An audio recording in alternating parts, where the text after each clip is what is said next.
too. We have here in the front U.S. Senator Lister Hill, who has made so many contributions. Okay. Mrs. Collier, you're about to go on an 11-day trade tour in in Japan. Right. Could you tell me a little bit about why you're going and what you hope to accomplish there? Well, the purpose of this is to see if automobile parts manufacturers can export, can sell anything to the Japanese people. This has been tried before. There's been many missions, as I understand, and as far as I'm concerned, none of them have been successful. The American manufacturer has never been successful in selling anything to the Japanese. Why is that? Well, the Japanese will say it's because of high cost, bad workmanship. Personally, I think it is because of restrictive barriers, trade barriers. The Japanese have barriers, hidden barriers, that the United States doesn't have. The United States, we get on our soapbox and we scream free trade, free trade, free trade, when basically what we need to be saying is fair trade. What do you mean by fair trade? For instance, in Mexico, if we were to ship something to Mexico, the tariff can be anything the government wants it to be, from 40% to 100%. Or they can even say, no, you just can't ship that here. We want to keep the jobs for our people. Well, that's fine, other than the fact that everything in Mexico is exported back to the States. Mm-hmm. So in our automotive industry today, we have we have cars being put together in Japan, and every year the content of the car that are of manufacturers like National Industries, the content manufacturers, the parts manufacturers are going down. And they're buying this from places like Mexico, Japan. Japan really doesn't make any of our particular auto parts. Those are made in Taiwan at 85 cents an hour. Why are American automakers buying parts from Japan and Price. other places? Price. They can definitely get them from Taiwan cheaper because Taiwan has 85 cent an hour wage. They have 48 hours a week before overtime. But unfortunately for the automotives, they don't ever sell a car in Taiwan. What is your solution to this dilemma that we're in? Well, I would get back to my fair trade. I would put whatever restriction that the country puts on us. If they put a tariff on our cars or our parts, I would put a restriction on a tariff on their part. If they would outlaw certain labor-intensive items, as Mexico does, I would disallow certain of theirs.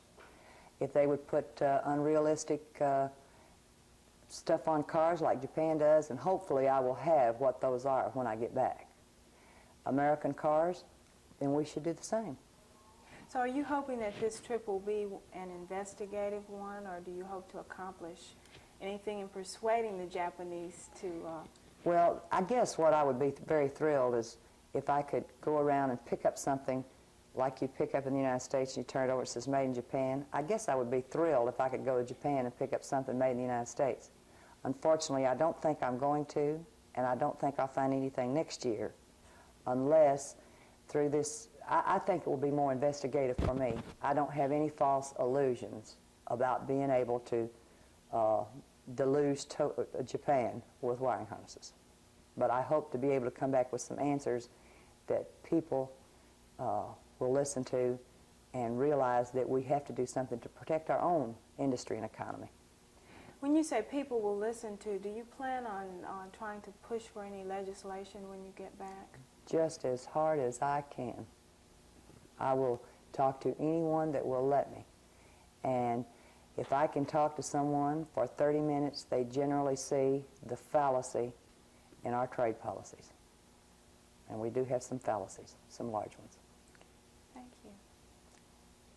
I'm saying is killing the American working man. Mm-hmm. You know, I mean, it's not up to the government to provide jobs for us. Economic one-way street shows that all the jobs are going offshore.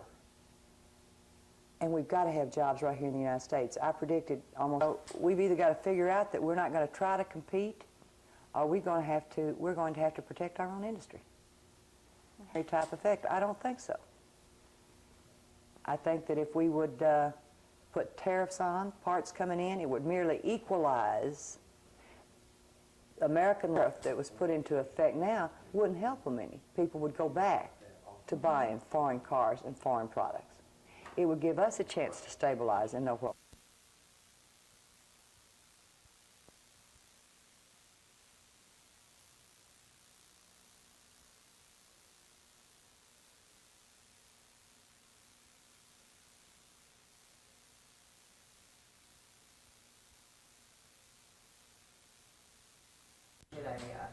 An Inyala Okay. at 350 yards. That's not like anything like a taco, is it? Oh. I have to listen to this. We all need to day. get some little brass tags. I get embarrassed regularly because somebody says, what's that? That's a Peter's Gazelle, Man, I don't know what it is. and that's a greater kudu. And the other big one over there is an eland. These are all gim spots. Cassandra, that will make you think you've had too much to drink or been in the sun too long. You know you haven't had anything to drink, because you're right. They do. Like those little tender They'll green eat stripes. the little butt. And 5 days, and it'll make you think you've lost your cool. You think, boy, I've been coming blue. First time I saw that was creativity. Right. Deer Well, it sure stand up. does. It walks around on its back feet. Yeah, it is at the deer and gazelle thing.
Looks intense.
I'm Cassandra Taylor. Coming up, I'll have details on a trade mission to Japan.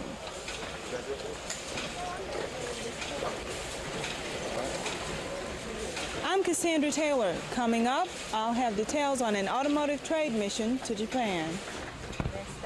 I'm Cassandra Taylor. I'm Cassandra Taylor. Coming up, I'll have details on an automotive trade. All right. Just say something like this is the one they use the wrong way. All right. I'm Cassandra Taylor. Coming up, I'll have details on an automotive trade mission to Japan.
Okay.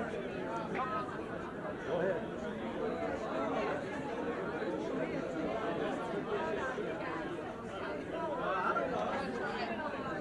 I want to get the councilman touching that picture.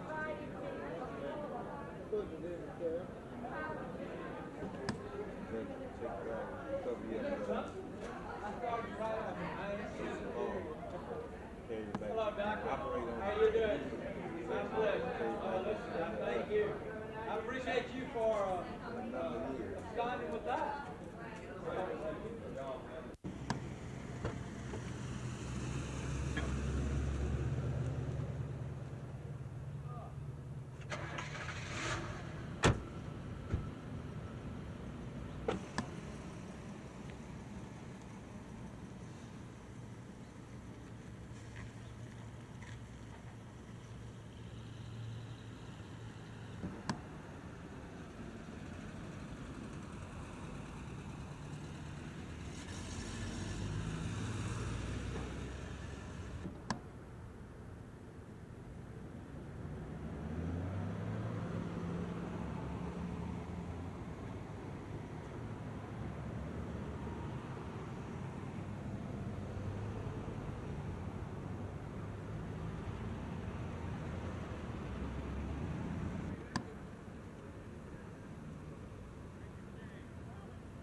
Resolution 3. We here present go on record as being adamantly opposed to the dumping of hazardous chemical and nuclear waste in our county.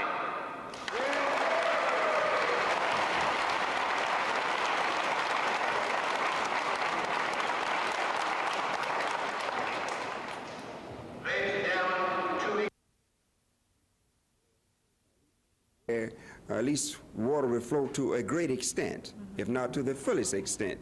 Now, let's move on to the revenue sharing. Are you all planning to try to apply for revenue sharing to help out with some of these improvements? Well, we certainly, in as much as that became a fact, then if it's money that's needed, then I feel we're entitled to ask for a portion of the money as taxpayers and as citizens of the county.